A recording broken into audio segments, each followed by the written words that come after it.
so I thought I'd give this one a shot. I'd be curious in your thoughts on ebooks versus physical books. Use all formats and don't overthink it. I use all formats. They all have their advantages. If we look at the 5 books I read this month that we talked about earlier in the show, this particular month, 2 of them were audiobooks and 3 of them were physical books.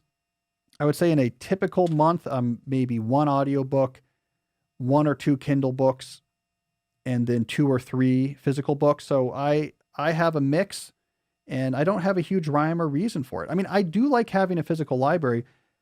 When you have a reading habit like mine, where you don't overthink it, you just grab things that are interesting, you just reading's better than non-reading. I am often taking these books out of my existing library. So if we look back at this month's books, for example, 2 of the books I read in January, Giants and by John Stauffer and The Jesuit Guide to Almost Everything by Father Donovan, those were just in my library. I just looked through my library. I want to read something else. And hey, I should read this. I pulled it off my shelf as if I was in a real library. So I'm a big believer in having a robust library, not just the books you've read, but books you want to read. And I agree with you that it's good for your kids to see that and they can see books around and see them as a physical artifact. But I think it's completely fine to use Kindle as well. If you add real books to Kindle, you're just going to read more, and then throw audio into that as well. You're going to read even more.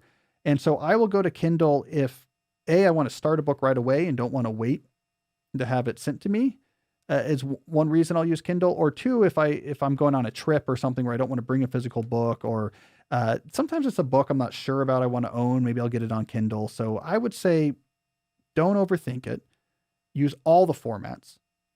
And how you make the decision, you can just do it like me, which is, I don't know, randomly. And it should pretty much work out.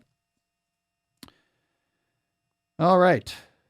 By the way, reading with your kid, putting the baby to bed, that really resonates with me. That's when my wife and I bought the Kindle Paperwhites. So we had Kindles that were unlit, and it was midnight feedings. We're like, okay, we got to get a Kindle that you can read like while you're holding a baby or while you're trying to rock a baby to sleep. And so, yeah, that brings back memories. When I think of my Kindle Mini White, I think about having a baby and being tired.